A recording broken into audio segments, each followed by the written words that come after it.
You're tuned in to More Living with Jim Brogan, broadcast live from the Brogan Financial Studios at News Talk 98.7, where old-fashioned values, expert knowledge, and genuine understanding come together to give you the retirement straight talk you deserve. Jim's a former National Advisor of the Year recipient and a financial educator, and he's here today to talk about how you can live out the best years of your life. Jim and the Brogan Financial team have been helping retirees and pre-retirees across the Southeast for over 20 years in their pursuit of financial independence. You can reach them during the week at 865-862-6800. So sit back, relax, and get ready to learn, because More Living with Jim Brogan starts now. Hello, East Tennessee, and welcome to More Living with Jim Brogan, where it's all about living the best years of your life your way. This is News Talk 98.7 WOKI. I have to say, in spite of the cold weather we've had, this is one of my favorite times of the year. I love it. Things are getting green again. It's just, we know that summer's right around the corner. April's a beautiful month. Now, we certainly, the last few days, have had that famous dogwood winter. But I just love spring when everything blooms. My wife and I were just talking about the other day, and you got azaleas and you just got all the stuff that's blooming, and it's just absolutely beauty.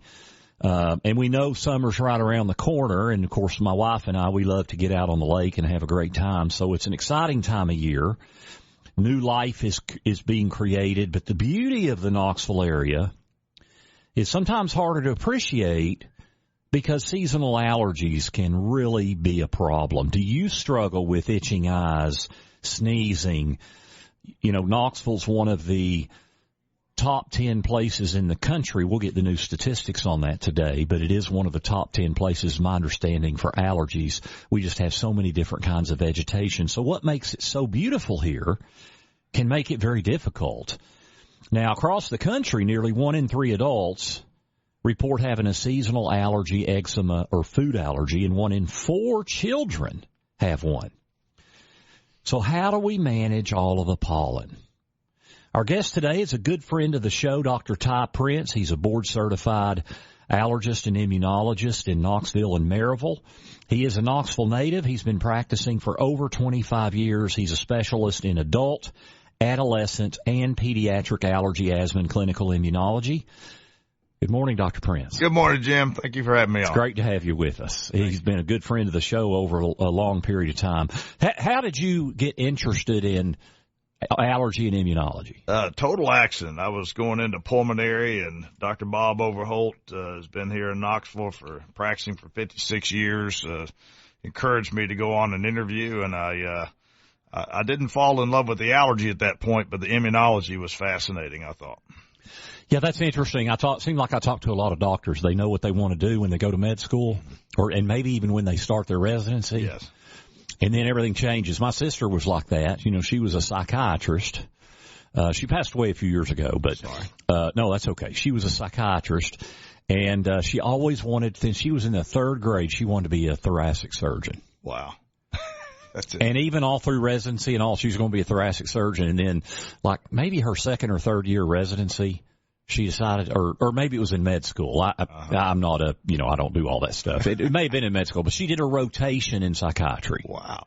So I don't know when that would have been. But anyway, in that journey. Yeah. And it completely changed her whole career. That's incredible. Yeah, it is. And then here I am, a guy that went to school to be a musician, and I do financial wealth management.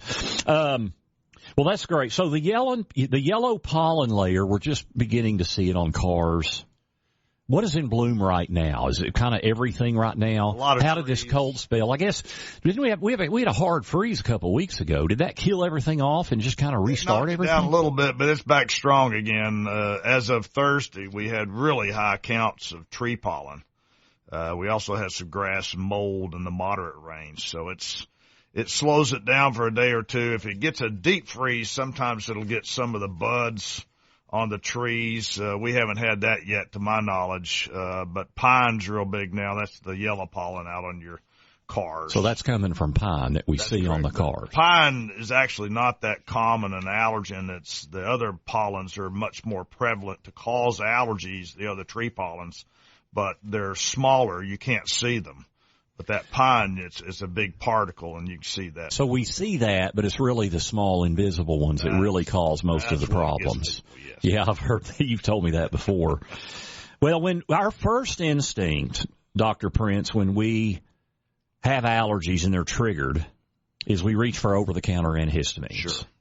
So what are the best treatment options for seasonal allergies? Well, by far, your best symptom relief is going to come from the topical cortisone nasal sprays. So Flonase, fluticasone, Nasacort, triamcinolone, they're over the counter now. You got to be careful. Some of those just have 25 days worth in there.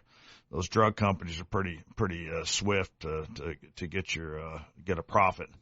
But the prescription ones will have 30 days in them. So I write a lot of prescription generic steroid nasal sprays. You have to use them on a regular basis. Don't they have to kind of build it? Like if you get the allergies and then start them, it's hard to kill it, right? Well, it'll take a day or two to kick in.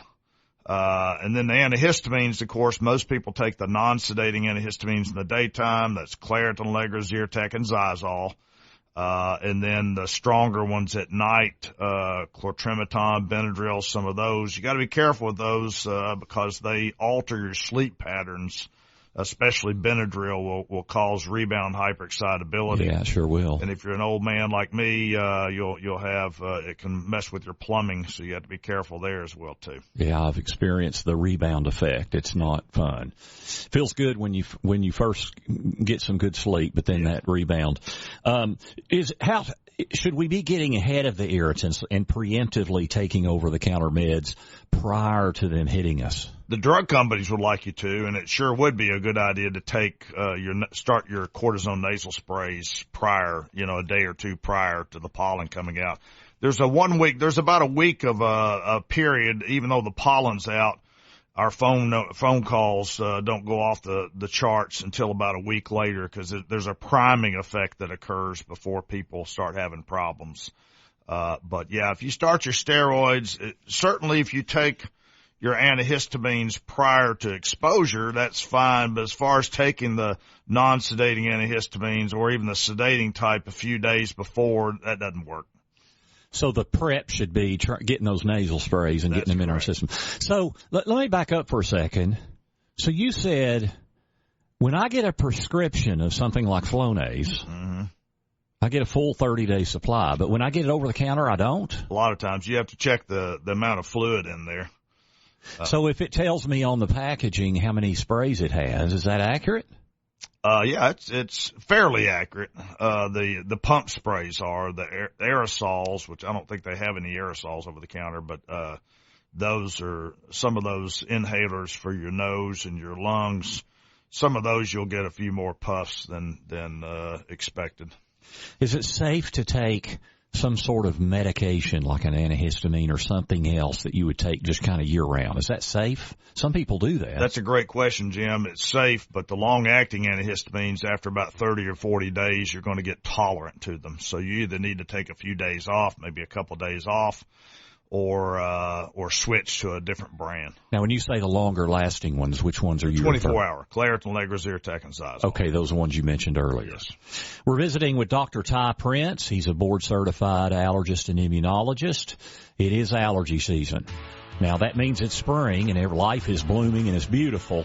When we come back, we're going to talk about different treatment modalities and how you can maybe put yourself in position to be better equipped to handle seasonal allergies in the future. So stay with us as we visit with Dr. Ty Prince. This is More Living with Jim Brogan on News Talk 98.7 WOKI. Welcome back to News Talk 98.7's Brogan Financial Studios, where Jim Brogan is coming to you live with important news and advice to help you achieve your dream retirement. Get ready to learn and live. Here's your host, Jim Brogan. Welcome back to More Living Living here on News Talk 98.7 WOKI. I'm your host, Jim Brogan. You can catch us every Saturday, 9 to 10 a.m. and again from 3 to 4 p.m. We're also podcast on Apple Podcast and Spotify.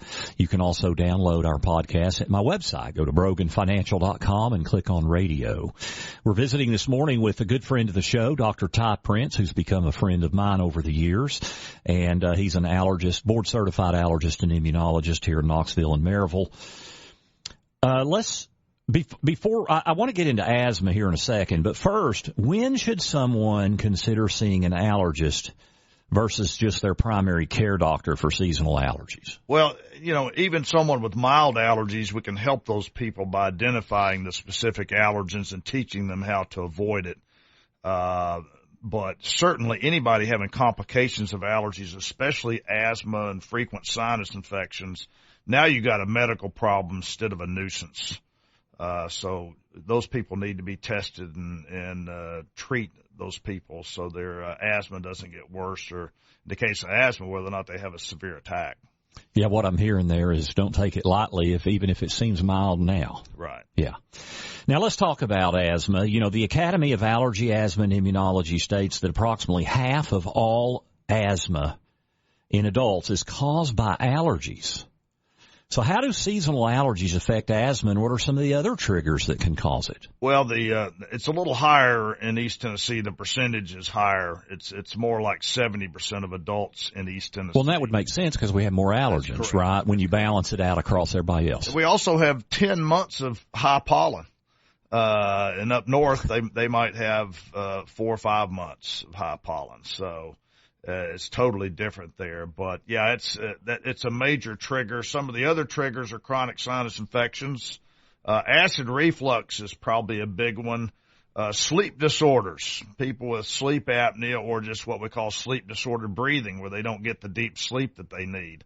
So acid reflux can be a trigger for asthma? Yes. Even if you don't have heartburn, you can still, the reflux that a lot of us get at nighttime because we're lying down flat. That's right. And we sleep through it. We don't get the heartburn because we sleep through it. But, that's a major trigger for adult onset asthma. I did not know that. I'm finding as I get older more often, there are more times when I have to take some sort of antacid before I go to bed because there's a lot of health issues with those antacids. You got to be no, you want to be really careful with those. You don't want to stay on those your whole life for sure. Now, we know Knoxville consistently ranks as one of the most challenging places to live with allergens, and of course that's true with asthma as well, which you just kind of mentioned. Yes. How's asthma different in adults than children? It's the same basic process. You've got your small airways. You got about 60,000 of them, 30,000 on each lung. That get irritated and spastic, basically. And what you don't want to do is leave that untreated. We have a way now to check to see not only how much air you're moving back and forth, but also how much inflammation you have.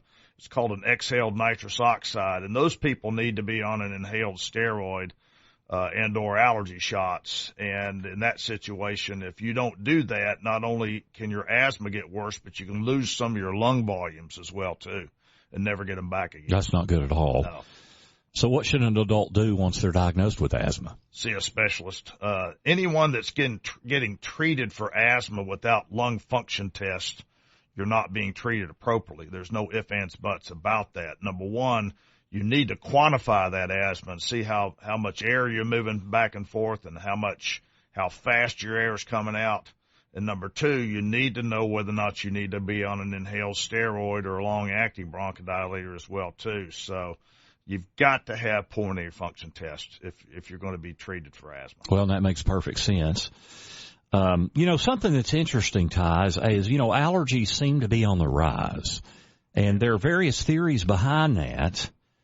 And included in that is a theory that this excessive emphasis on hygiene can contribute to the development of sensitivities. I think the most important study ever done was a study in Venezuela. They had a remote tribe that was coming into Caracas to do work, and they were developing horrible allergies in no time.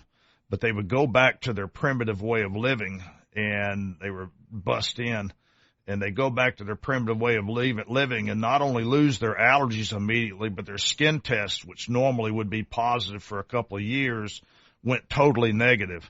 And they found out they were having parasites in their primitive way of living, but they would get deloused when they come into Caracas to work, and that they would develop allergies. I think that is the premier study. I believe that you could turn off allergies instead of using probiotics if we could give people attenuated parasites that would not infect the person but have the body, just like the probiotics, the body would process those and get diverted away from the allergies. But we see that also in the farmers' kids have less allergies, and especially for people like the Amish, for example. The Amish that will leave the group will develop more allergies. And in those people, they lose their microbiome changes. They have a lot less bacteria in their surfaces in their house. So it's fascinating. So that's interesting. It seemed like I hit a chord there. So, you know, today's kids, with the technology and all, they don't play outside. Yeah. You know, and it, you know, I know we got to be careful here, allergies versus sickness. But it just seems like kids are more susceptible today to all of that stuff because they're not outside playing. They're inside looking at their phones or their tablets. So it sounds like there is a good bit of truth to that. We've even figured out that people that have pets that go in and out have less allergies versus people that just have pets. The children that are raised with pets from infancy have less allergies than the ones that didn't have pets in the house. But if you also look at the kids that had pets in the house that went in and out versus pets that stayed in all the time, the ones that have the pets that go in and out of the house have a different microbiome. Those pets track in the bacteria, the ground-based bacteria, but multiple strains, that's important. This lactobacillus they use for probiotics, it's only one strain. It needs to be multiple strains, I believe, to get the effect. Now, we were talking about kids. It seems like more and more kids have food allergies. Yes. So let's talk about that a little bit. I was going to get into treatment protocol. We'll get into that here in just a bit. But since we're on that, what is the difference between a food allergy and a food sensitivity? That's a great question, Jim. The food allergy, you got the immune system involved, so you have that potential to amplify the reaction, whereas the sensitivity is stable. You can tolerate a certain amount of that at a certain speed at which you ingest it. It's like lactose intolerance is the most common intolerance out there, especially in minorities and Asians. But those people can tolerate a small amount of milk. They just can't tolerate a large amount. So with more and more, it seems like more and more kids are getting food allergies. Is it because they're not being exposed to different things? Is it because we have greater detection methods? Well, we believe now that it was because we recommended that parents avoid those common foods when the kids were early, and in some cases doctors were telling mothers not to even eat peanuts and drink cow's milk, that kind of stuff, while they were pregnant and while they were breastfeeding. And it looks like it's exactly the opposite, Jim. So you can't just tell parents of a child that they're allergic to a food and not readdress that, because you've got a window of opportunity possibly of getting that food introduced to that child, especially before the age of 6 or 7, and they might start tolerating it, which means that they can eat as much or as little as they want the rest of their life. So it's not enough to tell a parent that your child's allergic to milk or eggs or peanuts when they're real young, and then not go back and address that to see, A, if they're still allergic to it, B, if they need to carry an EpiPen or not. So the underlying theme I'm hearing here, Ty, is when we're exposed to things, our body typically builds up defenses against those things. And if we're not exposed to them, then we're more susceptible to reaction. Is that a good way to say it? That's a good way to put it, Jim, yes. Yeah. We know for sure that the percentage of children having allergies increased in the mid 80s, and that's when a lot of doctors were telling people to I meant to say mid 70s that's when doctors were telling people to avoid peanuts at birth and when they were young. Now we recommend it being some of the first foods that they introduce, but that's a discussion between the pediatrician and the parents. Absolutely. But one way to do that is if the mother is eating peanuts. Yes. Starts to introduce. Now, is it hard? It seems like it's harder to diagnose a food allergy than other allergies. The testing is not as accurate, Jim, but it's becoming more accurate. We have what's called component testing. That means it tells you what part of the nut they're reacting to. And they have components of milk and egg as well, too. But if we know what part, some people are allergic to parts of peanuts and milk and eggs that are not that allergenic, so it's not that big of a deal. So those kids, we like to bring them in and challenge them in a doctor's office, in the allergist office, and see if they are highly allergic to it, or they might be what's called bite-proof. They might be able to eat a little bit of it, and then they might get a simple rash. Well, those are children you don't need to fill out all their paperwork every time they go to a camp or school, and they certainly don't need an EpiPen. It's interesting, you know, my oldest daughter, she's somewhat either sensitive or allergic to tree nuts. Mm-hmm. And now she's not susceptible to cross-contamination, so she can have a little bit, you know, it doesn't. But if she has too much, she'll have a reaction. But she's not allergic to peanuts. Yeah. That just seems weird to me. Only about 20% of the people allergic to tree nuts are allergic to peanuts. But peanuts usually, you mentioned peanuts, milk, and eggs. Yes.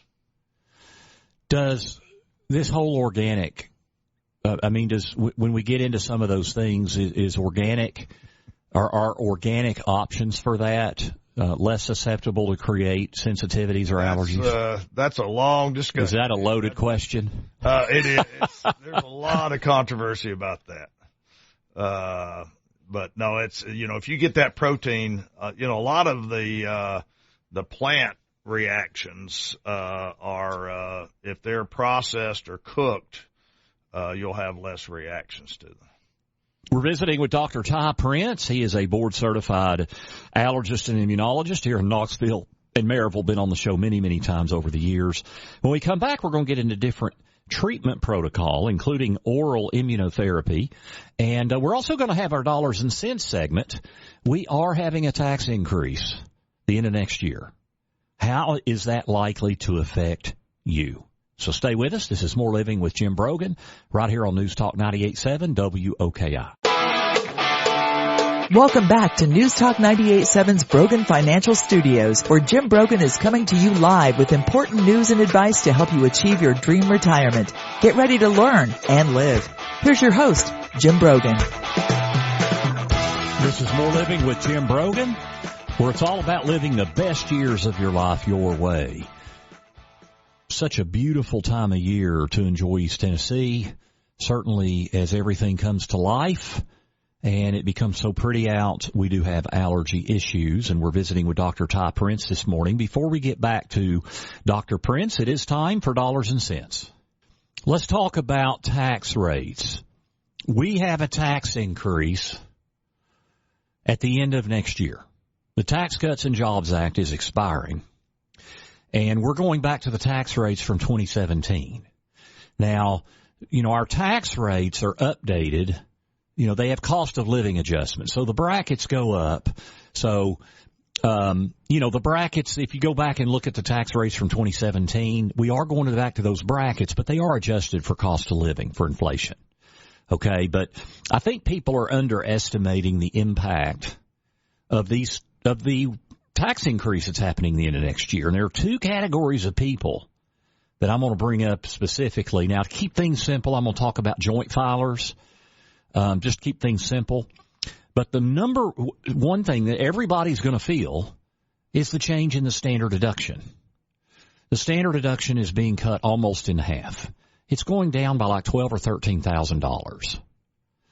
And that means you're going to have $12,000 or $13,000 of additional taxable income in your marginal tax rate, not your effective tax rate, your marginal rate, which is if you made another dollar, how's that dollar going to be taxed? It's at the end of everything else. So you've got to be really aware of that, because if you're somebody let's say you're in a 22% tax bracket today. You know, that goes up to about $185,000 of taxable income for a joint couple. You're in a 22% tax bracket. That 22 is going to 25. And then let's say you have an extra $12,000 that's going to be subject to tax just because of the reduction in the standard deduction. You're talking about an extra $3,000 of income taxes next year. Next year, 2026. So I think people are underestimating. Everybody talks about the tax brackets, but I think people are underestimating the impact of the lowering of the standard deduction. You know, if you're in a 35% bracket, you're looking at a pretty low, you know, $4,000 or $5,000, over $4,000. So that's a big deal. The other big deal is right now, you know, the 12% bracket's going to 15, the 22's going to 25. Now those are going to make a difference, but it's when you get up over those levels that you've really got to be aware of this. So this would be mainly either, you know, a high income person where the spouse is staying home, or a double income family. You know, right now the 24% tax bracket, which is a fairly low tax bracket if you make a pretty good income, goes up to almost $370,000 of taxable income, which prior to the deduction is almost $400,000 of income. And that was a big change with the Tax Cuts and Jobs Act. So you're making almost $400,000 and your highest tax rate's 24%. Well, here's the problem. If you're, you know, that 24% bracket kicks in around $185,000 of taxable income. Well, we're going to a 28 and a 33% bracket for you. So in the future, come 2026, that 28% bracket's going to kick in right around $175,000 instead of 24, and then the 33% tax bracket is kicking in around $250,000. And there's a huge difference in 24% and 33%. I mean, you're talking almost $120,000 of income that would be taxed at 33% rather than 24%. So the biggest impact is all taxpayers are going to see an impact from the decrease in the standard deduction. And then if your income is, if you're a joint filer and it's pushing $200,000 or more, and that's often the case with joint income families, your tax rates are going to go way up. So now's the time to be looking at tax planning.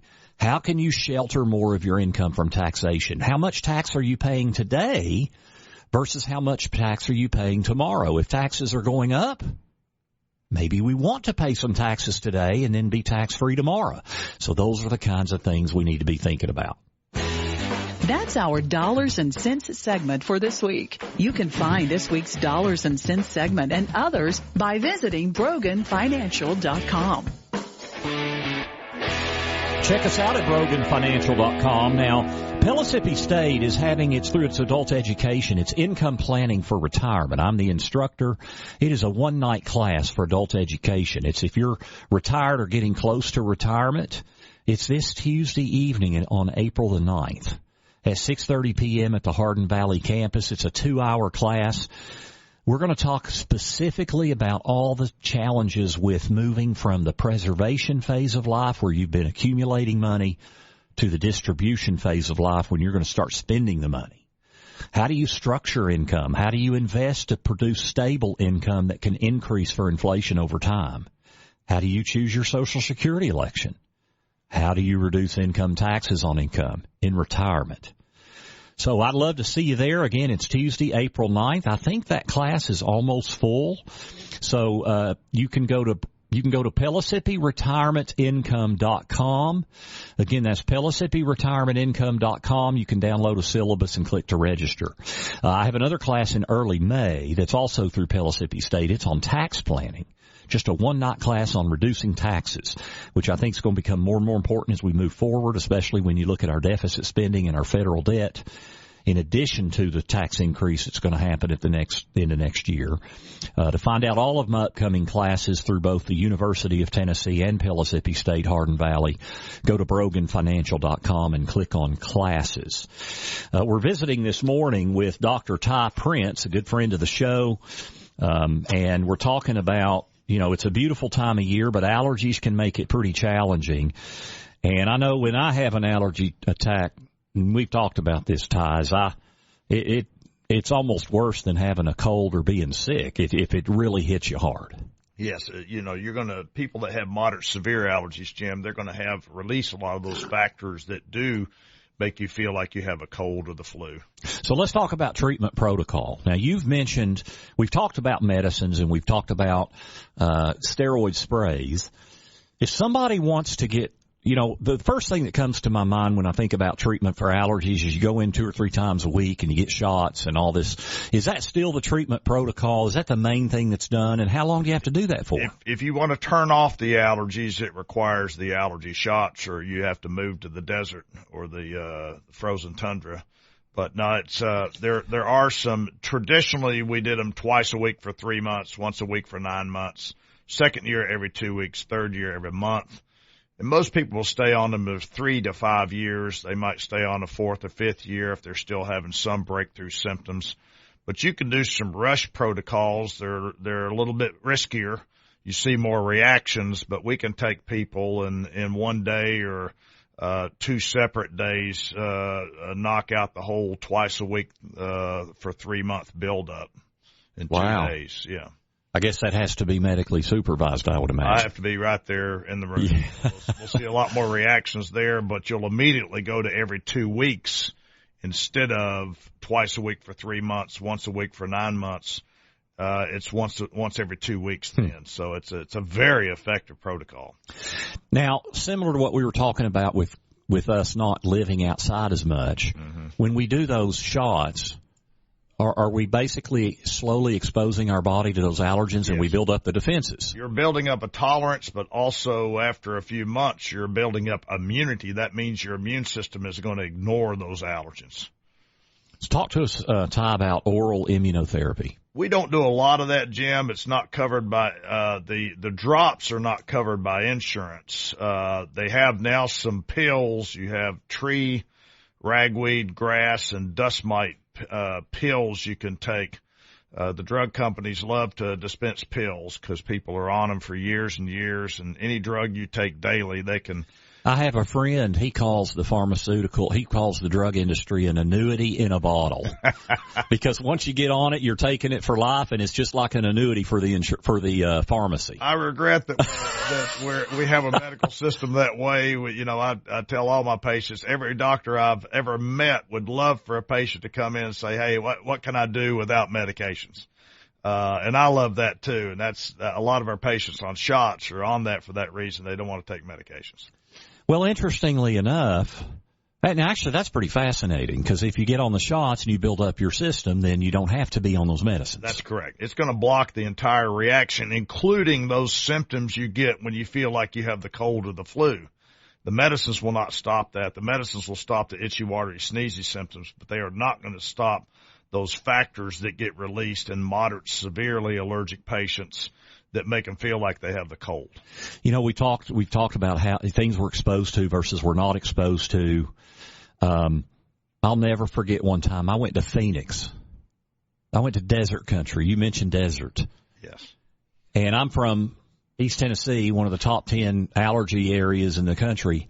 We go to Phoenix, and I had this horrible allergy attack, and it was either a cactus pollen or some type of blooming flower. They have plenty of tree pollen and grass and ragweed there now because in the desert cities you have golf courses and people have lawns now, and trees. So if you had gone in the 50s, you wouldn't have had any problems at all in the 50s and 60s. But now once they pipe the water in and the people have a lawn and a golf course and trees in their yard. And we were in Scottsdale, which has all that stuff. So, but somehow there was something there that I had not been exposed to that just made me, and I was like, what the heck? I'm in deserts. I'm in the desert. Why am I having an desert? You were in an oasis, so that was your problem. Oh, gracious. Tell you what, when we come back, we're going to visit more with Dr. Ty Prince, and we're going to talk about, he's received multiple patents. And one of his patents is for how we process augmented reality and artificial intelligence in a medical practice. And it's really a breakthrough, really could change our industry, the medical industry, and how they deliver medical care and diagnose and monitor. So stay with us. We'll have more with Dr. Ty Prince. This is More Living with Jim Brogan on News Talk 98.7 WOKI. Welcome back to News Talk 98.7's Brogan Financial Studios, where Jim Brogan is coming to you live with important news and advice to help you achieve your dream retirement. Get ready to learn and live. Here's your host, Jim Brogan. This is More Living here on News Talk 98.7 WOKI. Thanks for tuning in. I'm your host, Jim Brogan. Check us out online, broganfinancial.com. We got lots of resources on there. We do have a class Tuesday night at Pellissippi State at Hardin Valley, Income Planning for Retirement. It's a one-night class about all the challenges of transitioning into that withdrawal phase of life where you no longer have earned income. And instead, you've got to start drawing from your life savings, and your investments have to produce the income in a way you can depend on it. So you can go to, it's Tuesday night, this Tuesday, April 9th, 6:30 to 8:30 p.m. You can find out more at PellissippiRetirementIncome.com, PellissippiRetirementIncome.com. I'd love to see you there. We've been visiting this week with Dr. Ty Prince, good friend of the show. He is a board-certified allergist and immunologist. This is the time of year we get into all that stuff, even though as beautiful as it is here in East Tennessee. So we've talked a lot about allergens, but let's talk about what you're doing with medical patents. Now, you've got one for the use of augmented reality and artificial intelligence in a medical practice. Tell us about this patent and how it affects the doctor's office. What this patent does, Jim, is it removes human error. Every movement that a nurse or a doctor makes is monitored. So we have labels these are radio frequency labels. They're actually inexpensive. They're only 7 cents a piece. We can put that on any bottle, any vial, any syringe that we want to, and monitor where that syringe is going and what the temperature of that bottle is, that vial. We have a lot of vials in our practice.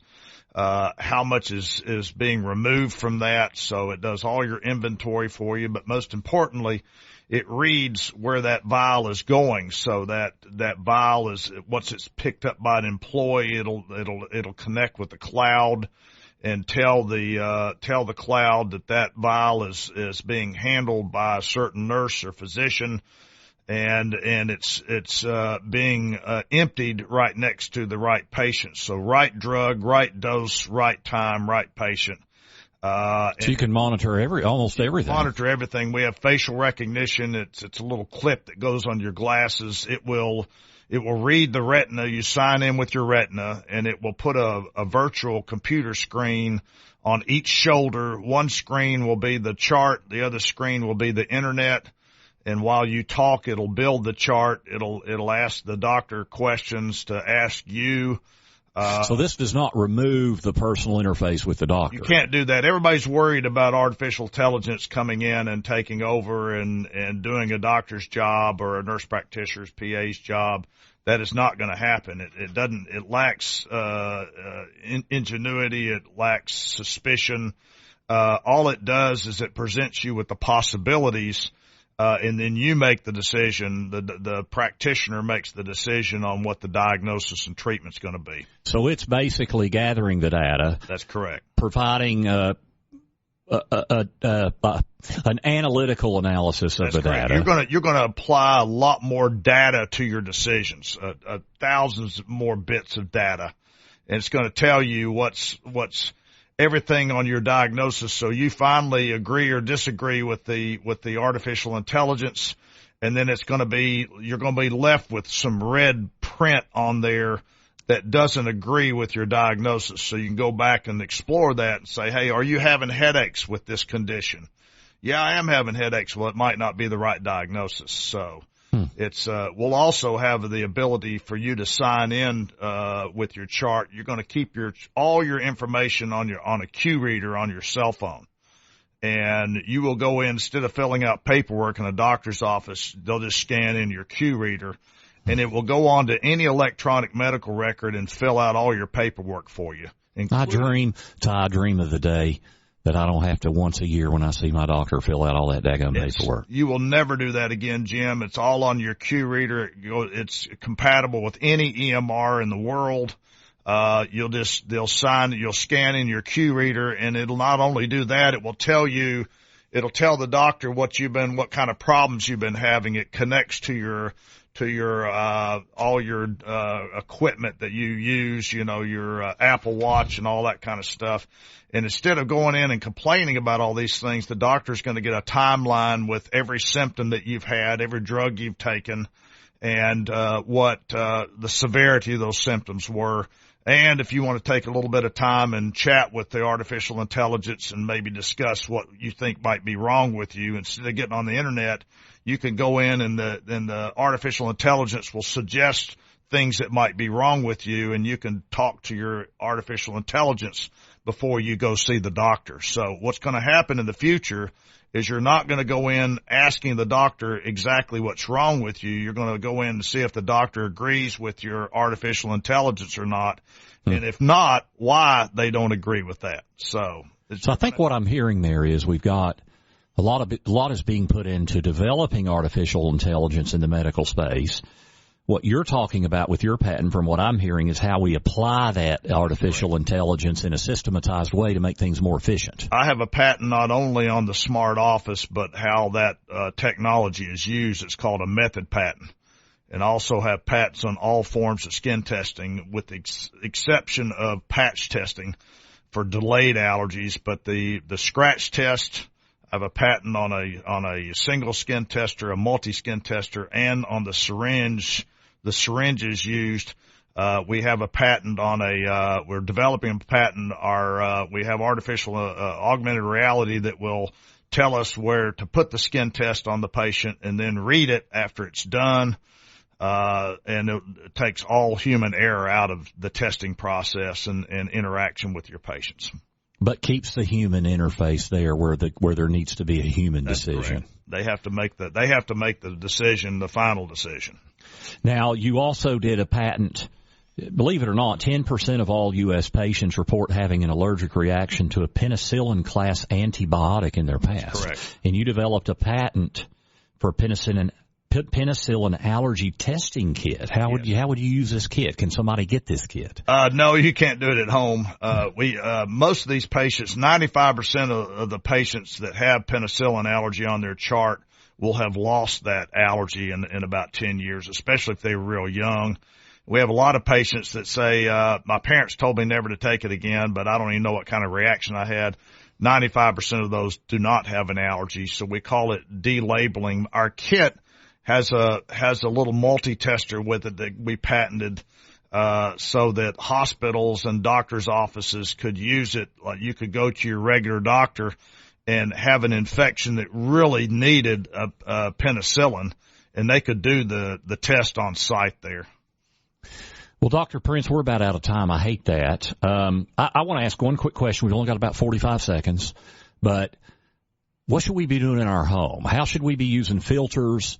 How can we make our home more allergy-free? Some of the filter people disagree with me on this, but we did studies when I was in training. We did air sample studies in houses that had a high-efficiency filter.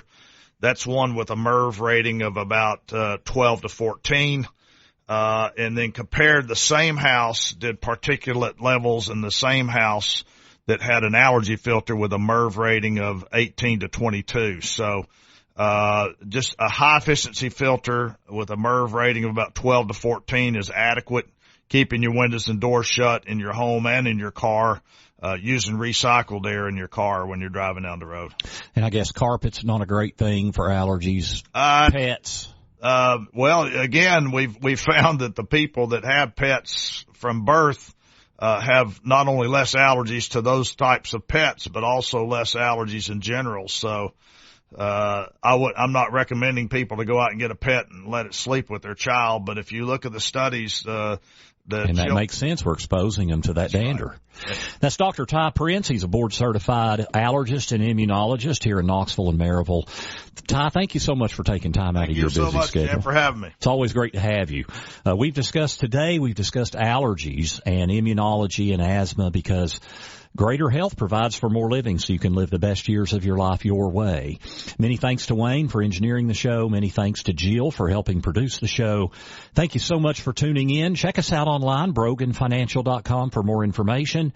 This is More Living with Jim Brogan here on News Talk 98.7 WOKI. The views expressed by Jim Brogan and his guests are not that of Cumulus Media. Any discussion of financial, legal, and tax planning strategies is not intended to be individualized advice and is general in nature. Always consult with your advisor for advice specific to your needs. This program's content does not represent a recommendation of any particular security, strategy, or investment by Jim Brogan or Brogan Financial Incorporated.